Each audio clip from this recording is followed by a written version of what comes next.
Bueno, mi nombre es Saúl Néstor Kaufman, estudié la licenciatura en Economía en la facultad, luego hice cursos de posgrado en el IDES, después hice el doctorado en la Universidad de California en Berkeley, volví a Argentina, volví en el año 96, a la facultad volví en el año 97. Bueno, esto pasó interesante como anécdota. Yo quería estudiar historia, pero en el 75, Otalagano cerró la facultad de Filosofía y Letras, donde se enseñaba historia. Y alguien me comentó que había un profesorado de historia, que era muy bueno, que es el que está en otra cuadra, ahí en Córdoba y Ayacucho, que ahora se llama Alicia Moró de Justo, obviamente tendría otro nombre porque vivía todavía Alicia Moró de Justo, y ahora es un curso de ingreso. Y el curso de ingreso era de historia económica. Y ahí leí textos que me parecieron fascinantes. Por ejemplo, algunas cosas sobre mercantilismo, otras sobre esclavitud en Hispanoamérica. Y ahí comentando con la gente que me había recomendado, le digo, qué interesante esto de la economía, el mercantilismo. Pero hay una carrera de economía. Y esto es muy personal, no sé si contarlo o no. Yo era militante político, ¿no? De izquierda. Y entonces, claro, no tenía una formación marxista y en el marxismo la economía es muy importante. Y entonces, y ven Marx también. Sí, vemos todo. La historia económica me indujo a la economía, esta información que me dieron, hice el examen de ingreso en el 76, o sea, había que hacer examen de ingreso había examen de ingreso para entrar a la universidad, hice el examen de ingreso, entré. El curso de ingreso lo hice en el colegio de graduados, que fue gratuito. La facultad no ofrecía un curso de ingreso, era matemática financiera y contabilidad. Yo soy bachiller, o sea, de contabilidad no sabía nada, así que aprendí algo de contabilidad. Matemática financiera me gustó, me gusta la matemática. Así y ahí empecé, en un momento muy particular, ¿no? La carrera. 76, cuando di el examen de ingreso todavía estaba Isabel Perón, cuando empezaron las clases, creo que se postergaron por el golpe y empezamos en abril. Había habido un cambio obviamente antes, ¿no? Con Otalagano, pero bueno. Después si quieren cuento un poco cómo era estudiar en la dictadura. No sé si respondí todas tus preguntas. Digo, después con el tiempo, no es que creyera en el determinismo económico, pero después podemos hablar de eso si quieren más adelante, ¿no? Cuando hablamos de cómo cambiar la disciplina, ¿no? Que es una de las últimas preguntas. Sí. Era el plan F. Era un plan de 33 materias, creo que eran, 33 materias, que se cursaban 3 materias por año, 5 años y medio te llevaría. Y si hacías materias libres te llevaba algo menos. Era el plan F, sí. No era muy distinto del actual, porque en realidad el gran cambio fue el plan G. El plan G es un plan que incluso había alargado la carrera, había introducido orientaciones. En ese momento no había orientaciones. Había solamente 2 materias optativas, que era economía industrial y minera y economía agropecuaria. Había que elegir entre una de esas 2, y todas las más eran obligatorias. En el plan G lo que ocurrió, que eso lo conocí porque yo era profesor, en ese momento, que fue el que se hizo cuando volvió la democracia, el plan G tenía como orientaciones. Y como además estaba el CBC, como que había ganado la carrera. Entonces después el plan 97, que volvió al 33 materias, pero para mí con un cambio que para mí no estuvo bien pensado, que fue eliminar economía laboral como materia obligatoria. Después yo fui director de carrera y peleé para que laboral volviera a ser materia obligatoria, sin mucho éxito. Se hizo un plan, se hizo una reforma el año pasado, y básicamente sigue muy parecido como era antes, el plan 97, quiero decir. Para mí, economía laboral debería ser una materia obligatoria. Era un plan de estudio donde había poca macro, comparado quizás con el plan actual. Había una sola macro, que aparte era común con los contadores. En ese momento había más materias comunes con los contadores, que fue una ventaja de los planes que vinieron después, en el 97 en adelante. Es que se hicieron, por ejemplo, una micro 1 específica para economistas y actuales, ¿no? Y también una macro 1 que era específica para economistas. Creo que eso fue una mejora importante, ¿no? Con el plan 97. Porque los intereses son distintos, obviamente, ¿no? Entre una carrera y otra, y eso también influye de una manera en cómo el docente da la materia y lo que se puede dar. Que creo que sí es optativa, porque el tema de la economía espacial es importante, podría ponerse optativa. Es cierto que cuando yo la cursé, por ejemplo, era una materia muy buena, era estudiar cuánto producía Argentina. Un compañero que tuve que recuerdo de manera muy especial fue Marcelo Sotoyada. Sí, que murió muy joven, la verdad, tipo muy inteligente, muy excelente persona. Y con Marcelo hicimos cosas muy interesantes. Porque en el año 82 yo trabajaba y estudiaba y yo me casé a los 20 años. Entonces, con una compañera de la carrera, ¿no? Y me fui a vivir a San Martín, lejos de la facultad. Entonces la carrera se alargó, digamos. Entonces el 82, 83. El 83, fue 82, 83, no me acuerdo. Noviembre del 82, un grupo de amigos que teníamos inquietudes políticas, ya después de la finalización de la guerra de las Malvinas, la dictadura estaba en retroceso, y propusimos hacer una reunión, ¿no?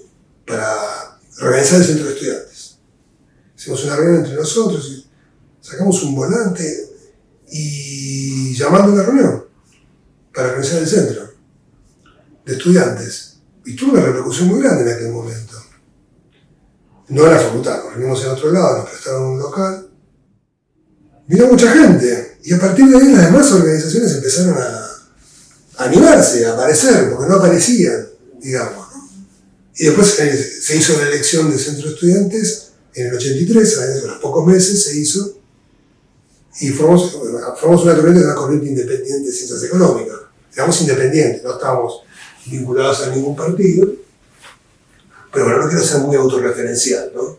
Pero Marcelo, y con Marcelo también hicimos, y otra gente, Ricardo Graciano, que estuvo en la carrera de Historia, mucho tiempo de Historia de Sistemas Económicos, también era un amigo, y hicimos una revista. Esas revistas de estudiantes que duran 2 números más o menos, que se llamaba Nexos, le pusimos Nexos en Economía y Ciencias Sociales. Quizá lo más destacado en esa revista fue la entrevista que hicimos a Olivera. Hicimos una entrevista a Olivera, que fue antes de la revista y de armar la CICE, logramos tener un representante en el centro de estudiantes, que fue Alejandro Lutero, no sé si lo conocen. Y el profesor creo que de tributación, porque él era contador. Es contador, gran persona. Él fue nuestro representante en el centro de estudiantes. Después se sumó otra gente, después claro, nos recibimos, nos dedicamos a otra cosa, ya nos vamos a dedicar a la política estudiantil, ¿no es cierto? Pero antes de hacer la revista y de hacer la corriente independiente de ciencias económicas, la CICE, cuando fue la guerra de Malvinas, con este mismo grupo, éramos 10 tipos, 10 personas. Hicimos un comité de paz, estábamos en contra de la guerra. Estábamos en contra de aquel momento. Tenía un compañero de estudios, amigo, que él no militaba en el trotskismo, pero era simpatizante del trotskismo, que dicen, era un contacto, ¿no? Del trotskismo. Y él había ido el 30 de marzo del 82, trató de llegar a la plaza. ¿Se acuerdan? El 30 de marzo, una gran protesta convocada por la CGT, la primera protesta así convocada contra la dictadura por la CGT. Él fue ahí. O sea, no llegó porque no se podía entrar a la plaza, pero fue algo muy importante en el momento. Días después, y creo que era un viernes, el 2 de abril, Argentina ocupa las Malvinas. Y estaba entusiasmadísimo. Y yo decía, pero Enrique, no digo el apellido, es una maniobra de la dictadura. ¿Cómo te das cuenta? No, pero la bandera argentina flamea ahí, me decía. Y veíamos cómo las agrupaciones de izquierda todos trataban de explotar la guerra en vez de criticar la guerra y oponerse a lo que estaba pasando. Y toda la gente que van a mandar al muere. Era sorprendente. Política obrera, así se llamaba en esa época, ¿no? El Partido Obrero. Bueno, el PC decía paz con soberanía, pero ¿cómo es esto? ¿Cómo pasa? bien, etcétera, ¿no es cierto? Y bueno, mucho lo podemos hacer, era más que un grupo de autoayuda, no sé. Pero para nosotros fue importante eso, nos juntó, nos unió, y después tuvo su continuidad en la revista y también en la CICE, ¿no? En la Corriente de Ciencias Económicas. Entonces, nosotros éramos independientes de centro-izquierda, ¿no?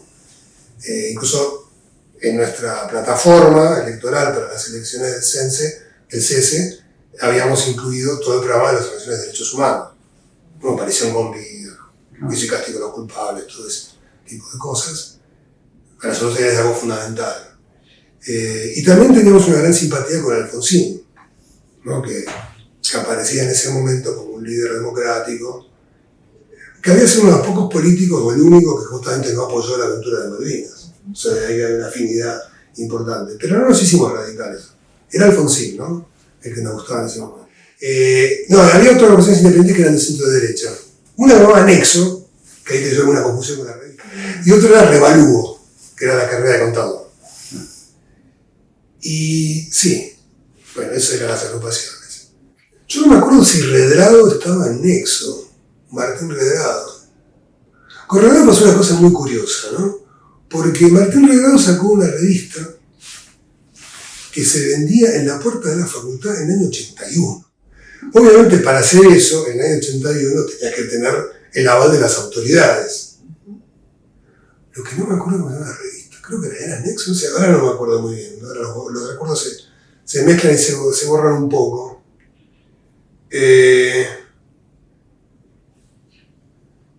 O sea, de alguna manera, bueno, se ve que tenía una relación con las autoridades y por eso pudo hacerlo, ¿no?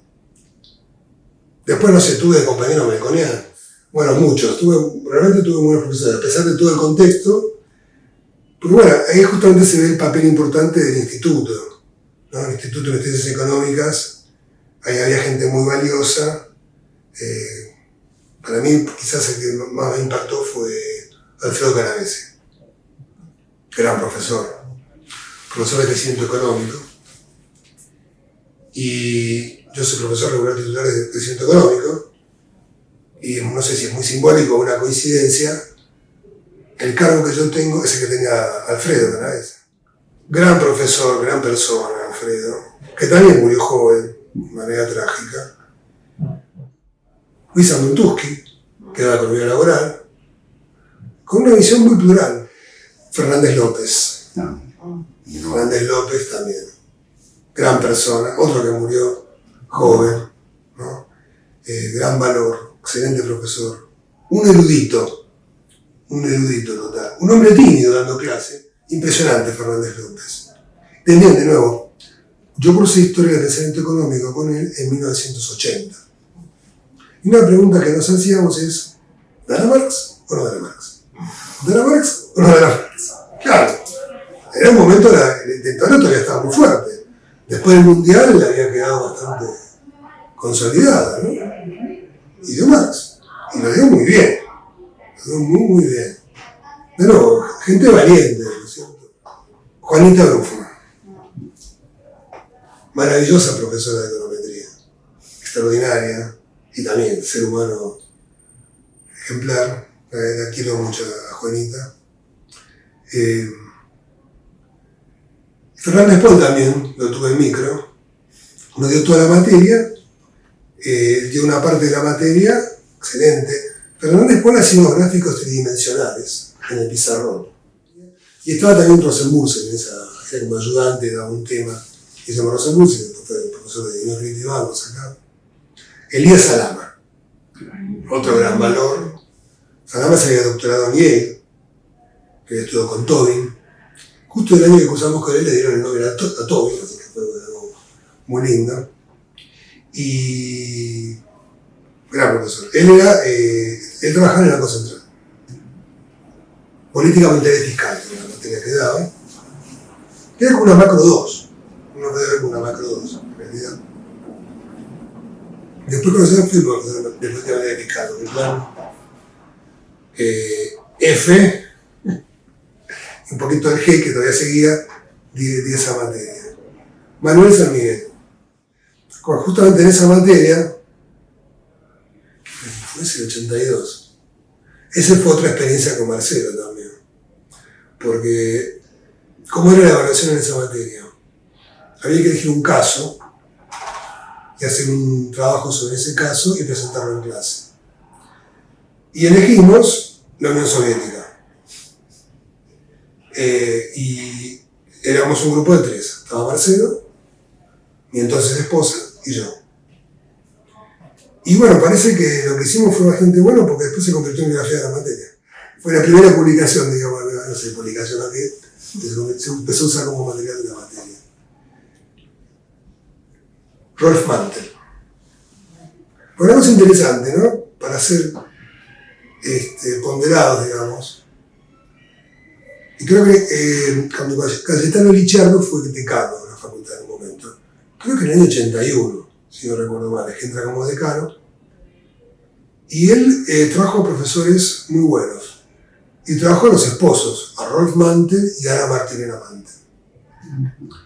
Ana Martirena después siguió, todos también se habían doctorado, creo que se habían doctorado en Yale, si no recuerdo mal. Mantel fue uno de los economistas teóricos más importantes de Argentina. También falleció muy joven, a los 60 años, ¿no? Una tragedia. Con Martirena después ella había acusado de internacional con otra persona que no era tan buena como ella, pero sé que Martirena Mantel era excelente profesora. Buscalia, Adolfo Buscalia en Dineros y Hidalgos, era muy bueno.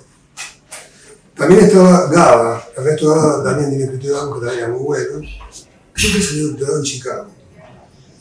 Yo por horario, sí, me convenía cosas con Buscalia, me enganchaba con otra materia, pero también era muy bueno Buscalia. ¿Qué me falta nombrar?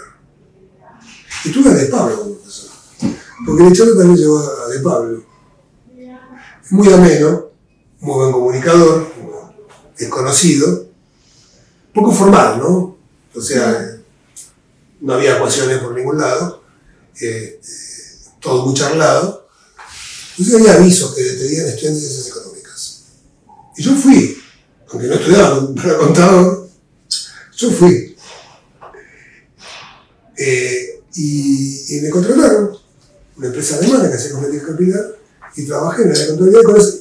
Con ese único curso de contabilidad pude manejarme bien, pero yo quería trabajar en economía, me aburría muchísimo lo que hacía.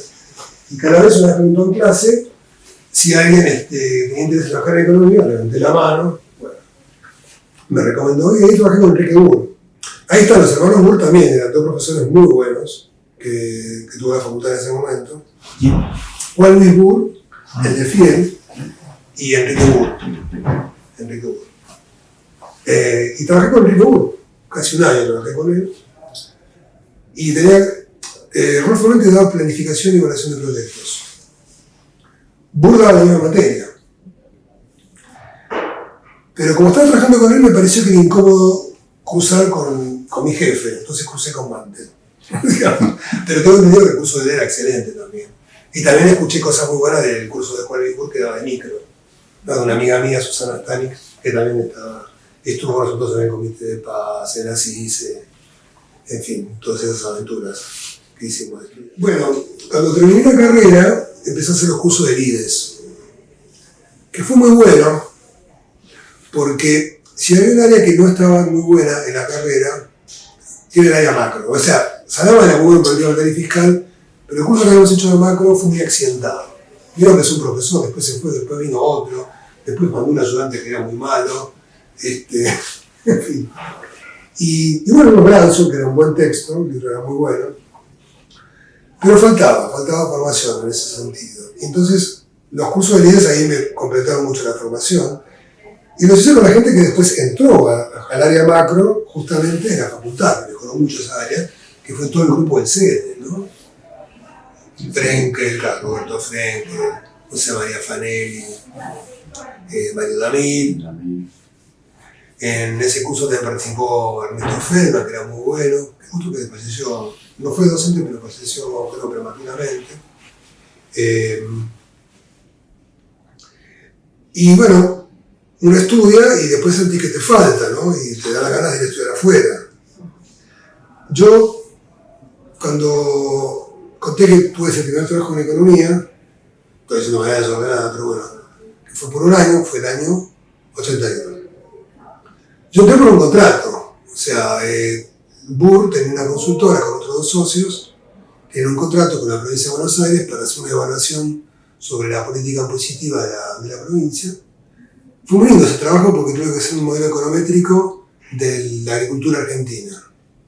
Y fue una cosa, para mí en esa época era una cosa extraordinaria, porque aprendí un lenguaje de programación y otro lenguaje que servía para hacer econometría, llamado IPLAN, Econometric Planning, y trabajaba, claro, las PC todavía no habían llegado de Argentina en el año 81, íbamos a trabajar a un lugar donde había los mainframe, las computadoras mainframe, y ahí hacíamos la programación y la regresión.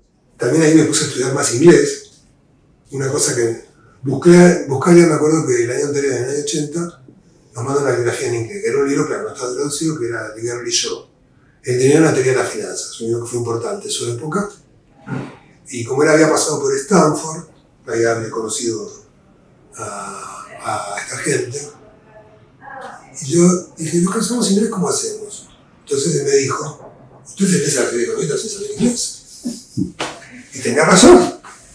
Entonces el año siguiente me puse a estudiar inglés. O sea, no tenía las 3 años de la secundaria, pero eso no servía de mucho. Entonces en el 81 empecé a estudiar inglés en ICAR, hice un curso intensivo, y paralelamente leía bibliografía en inglés con Burr.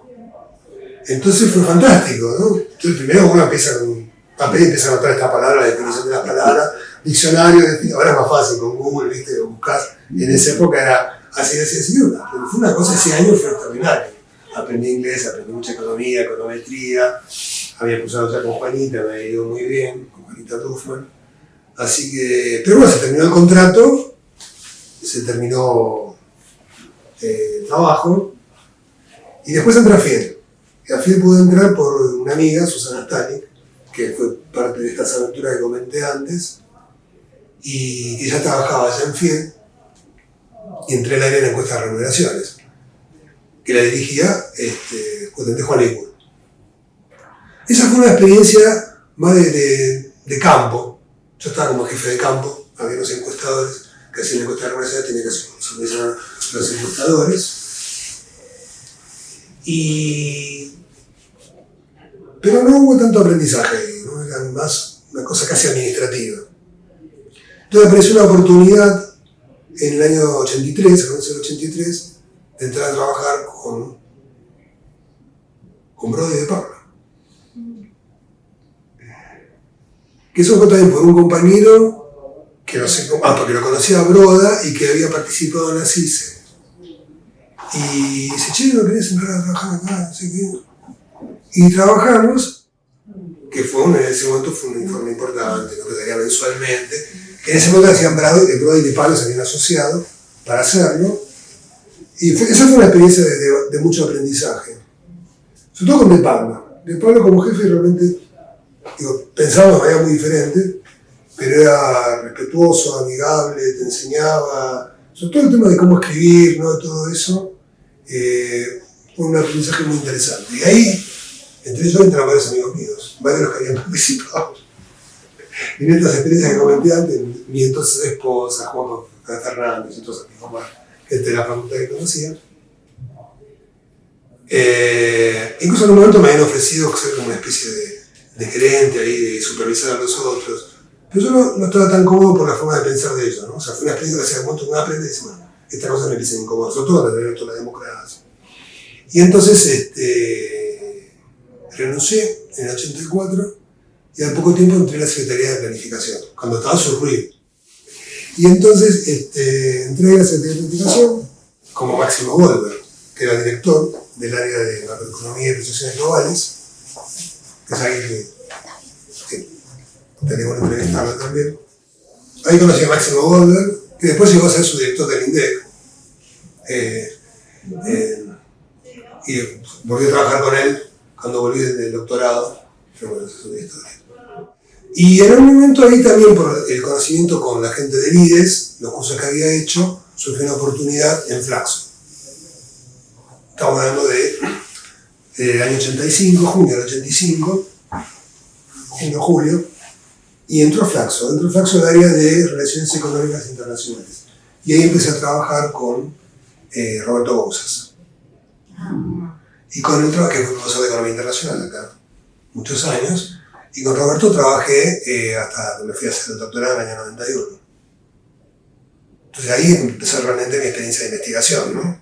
Con Roberto Bouzas, y después vino la hiper, no, después en el medio vino la hiper, la que se complicó económicamente, y entonces ahí, yo ya tenía, yo les conté que en el 85, cuando había hecho el curso de 10, tuve ganas de ir afuera, incluso me postulé una beca Fulbright, pero en ese momento me dijeron que no querían mandar más no querían mandar de economía, porque se habían mandado mucho de economía anteriormente, entonces no fui.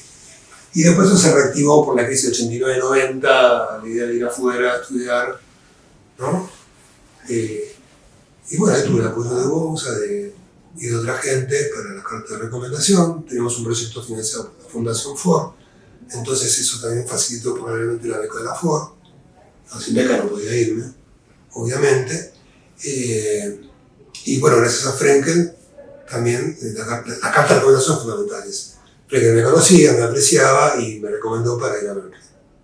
Y Berkeley fue el lugar que me interesaba mucho porque yo, incluso del trabajo que hacía en Flaxo, veía estos economistas de Berkeley dijeron tal cosa. Ahí me enteré que existían los nuevos keynesianos. Lo que me interesaba de Berkeley era justamente toda esta corriente de nuevos keynesianos que habían aparecido.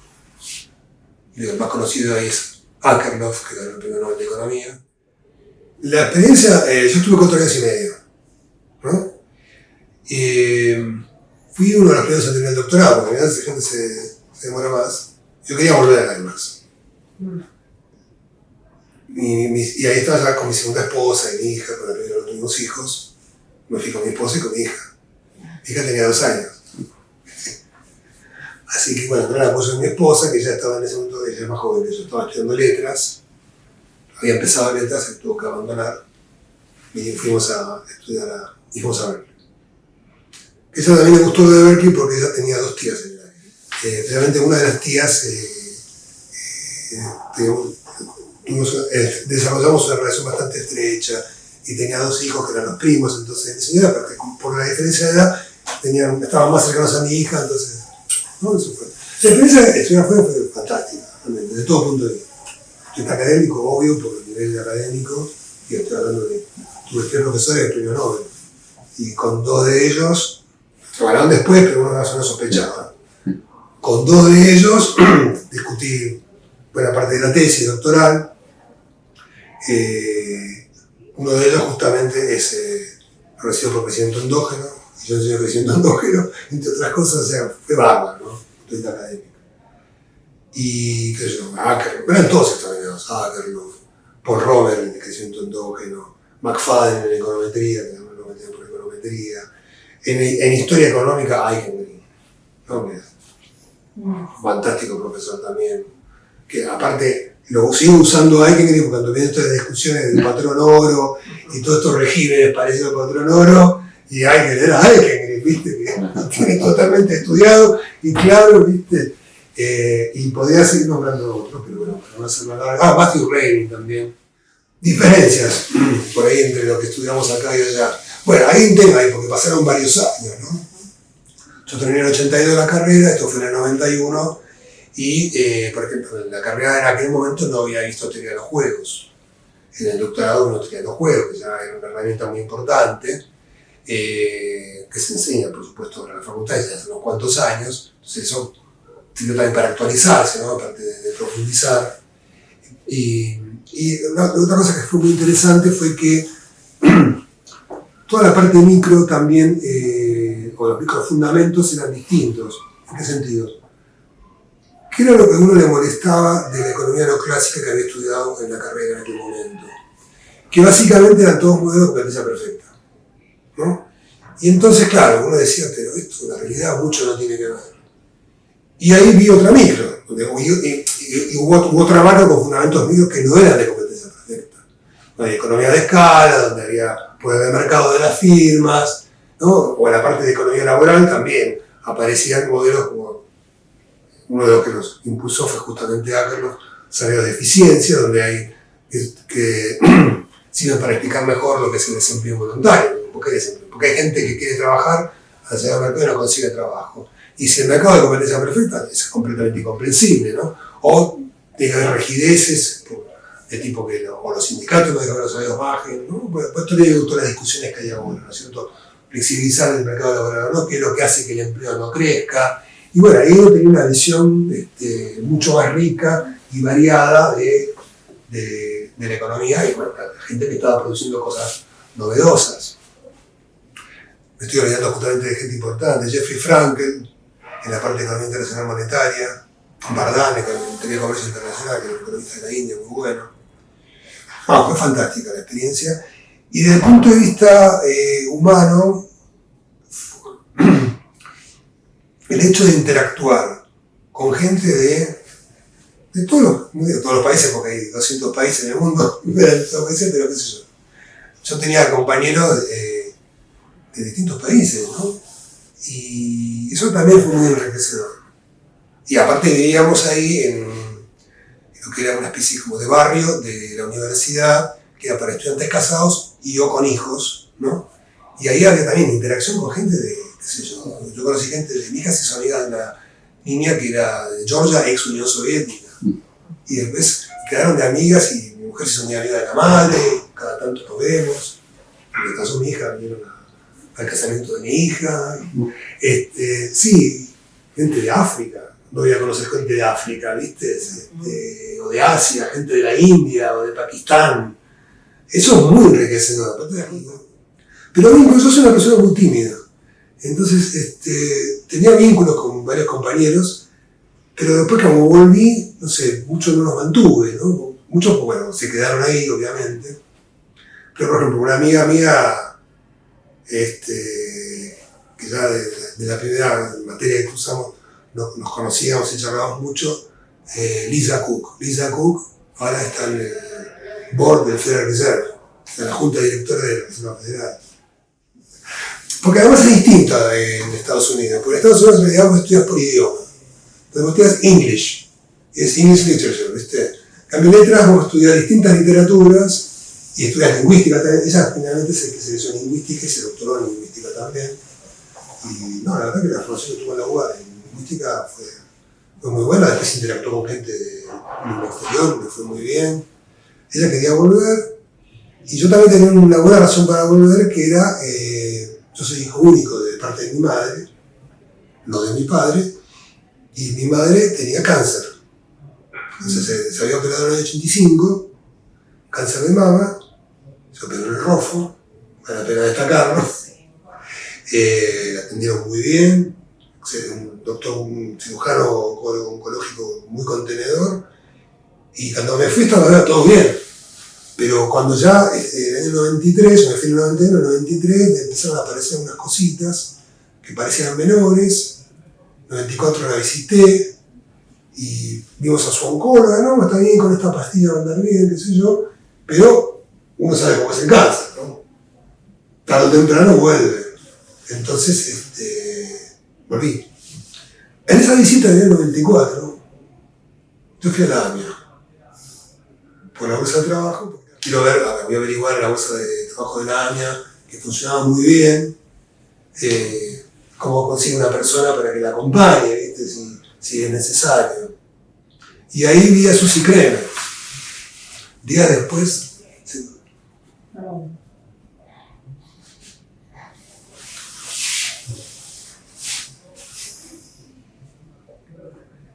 murió en el atentado.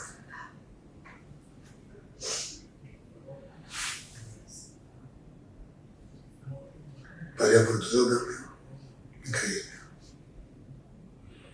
Bueno, el atentado de Israel, de la embajada, nos enteramos 2 años antes, pues, 94.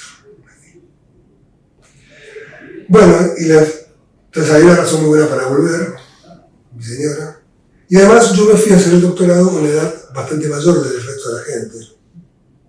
Yo tenía 34 años cuando empecé el doctorado. Mis compañeros norteamericanos tenían 21. Entonces también tenía la duda de cómo me iba a ir en el mercado de trabajo académico allá, ¿cierto?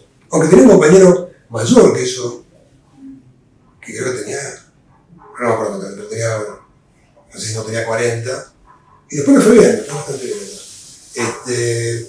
Pero bueno, a Flaxo no pude volver, lo cual fue una gran decepción para mí. Esto tal vez deberían borrarlo, pero sí, porque va a quedar como algo un poco de resentimiento, pero no. 6 años con Roberto Bouzas. Y no quiso que volviera. Sáquenlo esto, por favor. Sí. Y había hablado con Frenkel y ellos me habían propuesto, bueno, venite al CEDES. Pero podrían haber estado part-time en el CEDES y part-time en el Flaxo. Bueno, borremos todo esto. ¿Cómo fue la vuelta? La vuelta fue, bueno, surgió una oportunidad de estar en el CEDES, gracias a algo que había armado José Fanelli con otra gente, y era lo siguiente. Cavallo tuvo una buena idea. Dejemos de lado la parte económica. La idea que tuvo fue crear el ISEC. Los estudiantes iban a estar becados para hacerlo de dedicación exclusiva. Y luego entraban, por supuesto si les iba bien, en la carrera esta de economista de gobierno, se llamaba economista de gobierno, después entraban a trabajar como economista de gobierno en cualquier área de la administración pública, no solamente en historia económica, sino en cualquier área donde se necesitaran economistas.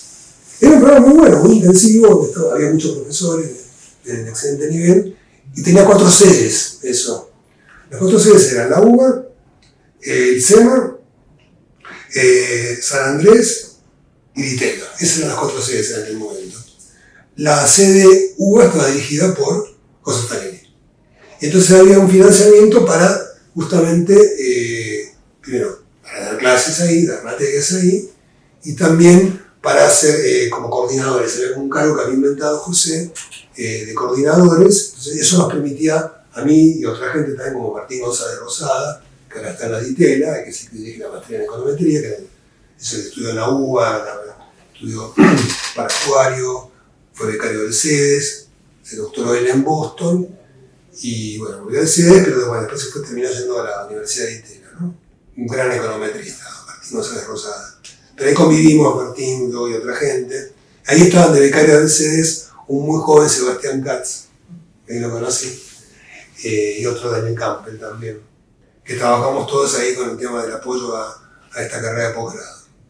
Eso nos facilitó mucho el regreso, y por otro lado, la plata me alcanzaba, y yo conocía a Máximo Goldberg. Yo lo había ido a ver en uno de estos viajes que había hecho antes de volver, a Máximo, que ya era su director del INDEC. Sí, venite acá, lo que quieras. Y bueno, y ahí empecé a trabajar ahí también. Entonces estaba medio tiempo en el INDEC y medio tiempo en el CEDES, y dando clases en el ISEC. Fue un momento de mucho trabajo. No fue fácil. Los 90 no fueron fáciles. Ahora que hay una especie de nostalgia de los 90, cobrar era difícil. Uno cobraba meses después, se hacía un contrato, pero te pagaban meses después. Eso, mucha gente no lo sabe, pero era complicado en ese sentido. Y después, en un momento, en la facultad me ofrecen la dirección de la maestría. Yo primero me habían ofrecido la dirección de la carrera, ¿no? Eso fue el año 99. Pero después apareció la oportunidad de dirigir la maestría, que era más interesante, en economía, que había dejado de dictarse. La maestría en realidad se llamaba Maestría en Política Económica. Y la habían dirigido primero Norberto González, famoso Norberto González y Tomasini, fue secretario del CEPAL, y después Carlos García Tudero, gran valor, secretario de Hacienda de Ilia, con el que entra una relación hermosa con Carlos García Tudero. La maestría originalmente había funcionado con becas y dedicación full time. Y ahí, justamente, Katz y Campbell habían sido becados. Ahí se formó gente muy buena. Juan Carlos Alá, por ejemplo, que está en el IEP, fue becario también de esa maestría política económica. Bueno, la gente que ahora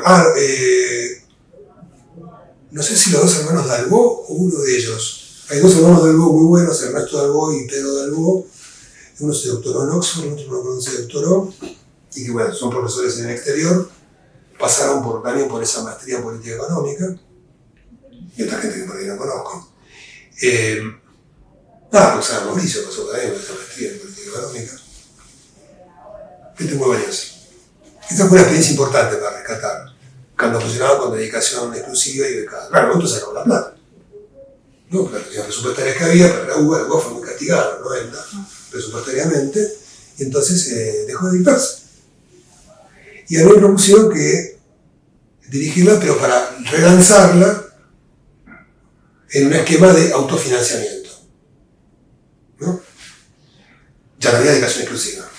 Pero, gracias a Frene, que en ese momento estaba en el Banco Provincia, Banco Provincia nos dio un monto para becas. Entonces podíamos becar algunos. Parcialmente, totalmente, podíamos becar algunos.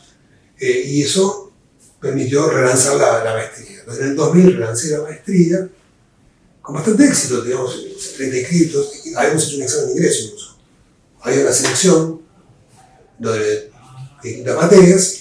Pues la idea era hacer una maestría de excelencia en este nuevo régimen. Le cambiamos el nombre, maestría en economía, como se llaman las otras maestrías en economía.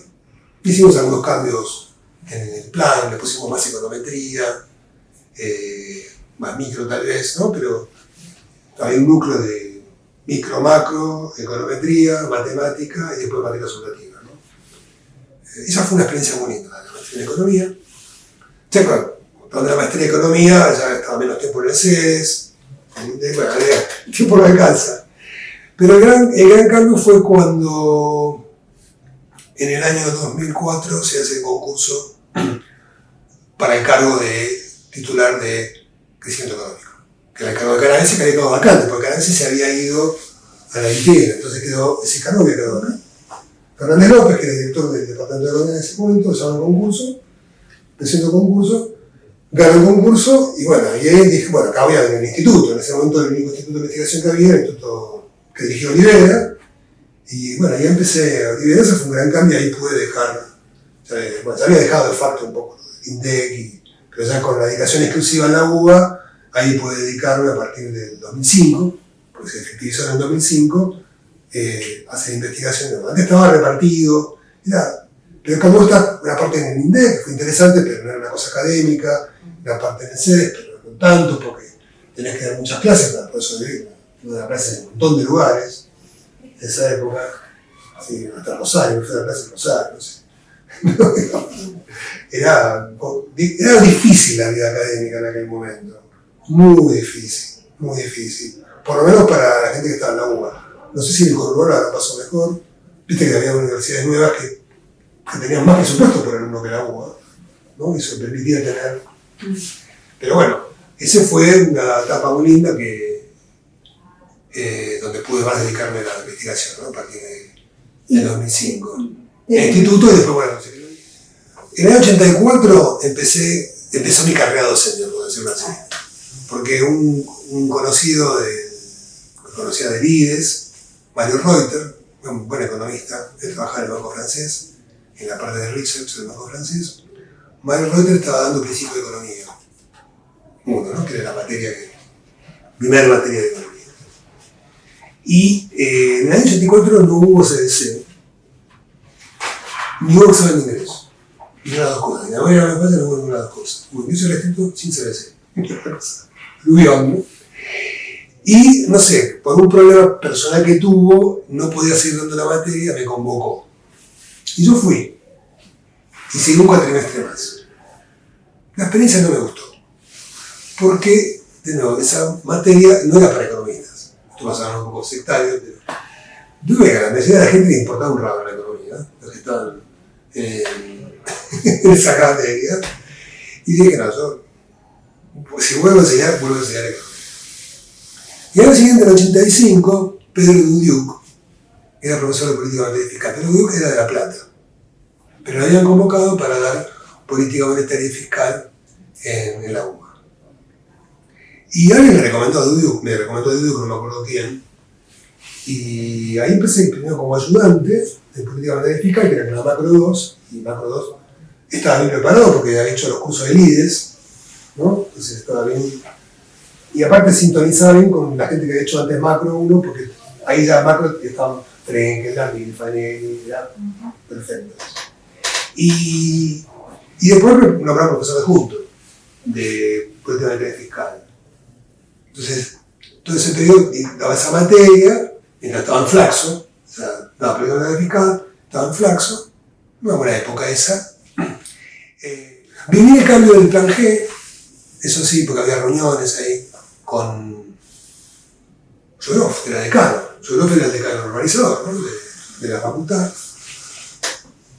A mí no me gustó el plan G, pero alargaba mucho la carrera, ¿no? Me parecía que era una cosa excesiva ese cambio que se hizo. A mí no me pareció bien, pero bueno, es lo que se decidió, lo que se votó. Pero como también justo en esa época de director, volví a ser director de carrera, ¿no? Pues, no contesto. Cuando me nombran profesor regular titular con dedicación exclusiva, dije, bueno, voy a dejar la elección de la maestría. Quiero dedicarme a esto, porque a mí me lleva mucho tiempo la gestión. Y yo si yo hago algo, trato de hacerlo bien. Bueno, esto suena un poco pedante, ¿no? Pero quiero decir, me comprometo, ¿no? No delego. Me comprometo. Ahí tuve una secretaria fantástica, Cristina Spiridonis, que volviendo a Carlos Centudero, cuando se cierra la maestría en política económica, arma la maestría en relaciones económicas internacionales. Y Cristina la acompaña ahí. Y después empezamos a compartir la Cristina como secretaria para la maestría de él. Entonces nos reuníamos seguido y charlábamos mucho con cada parte, me contaba cómo había sido la vida pasada, los antecedentes de la carrera, una persona, las anécdotas que contaba. La experiencia de la maestría fue linda, ahí pudimos por lo menos sostenerla bien, y invité profesores también desde Chile como Jorge Katz. En parte te conté de las cosas que aprendí en Berkeley, porque que ya están incorporadas acá hace tiempo, en tema de teoría de los juegos, de unos fundamentos micro de la macro mucho más diversos que los que había antes. O sea, ya la economía en Mainstream se alejó del modelo de competencia perfecta, y como que no hay, donde las redes de mercado no son tan importantes. Pero por otro lado pasó algo muy curioso. Desde que yo terminé de estudiar, sigo cambiando, ¿no? Obviamente la disciplina. Por ejemplo, hubo muchos avances muy importantes en econometría. O sea, la econometría actual incluso ya es distinta de la que yo había estudiado en Berkeley. Muchos avances muy importantes. Y también todo el trabajo econométrico se volvió preponderante.